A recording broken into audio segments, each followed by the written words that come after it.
Կրկին հիշել եմ մարտի 1-ը։ 8 տարի է ու դրանից առաջ եւս 10 տարի անընդհատ մարտի 1 եկավ իշխանությանը 8 տարի է իշխանությանը մի քանի անգամ ասել է գործը բացահայտված է վсё ամեն ինչ որոշված է ու որևէ արդյունք չկա գիտեք ինչի որովհետեւ ամեն անգամ երբ որ քննությունը շարունակվում է դուրս են գալիս իրենց հետքի վրա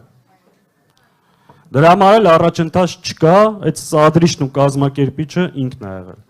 Այսօր հայտարարում է, որ Ռոբերտ Քոչարյանը պետք է նստի։ Ռոբերտ Քոչարյանը մի հատ իր ապօրինի որոշման արդյունքում նստել է։ Հիմա իր հերթն է։ Ու ինքը նստելու է շատ երկար օրենքի ամբողջ ուժով, որովհետև ինքը դավաճանել է ժողովրդին, հայրենիքը հանձնել ու 5000 մարդու գլուխ է կերել։ Այո, մենք ամբողջ պատասխանատվության ասում ենք, որ ինքը դրա համար պատասխան է տալու։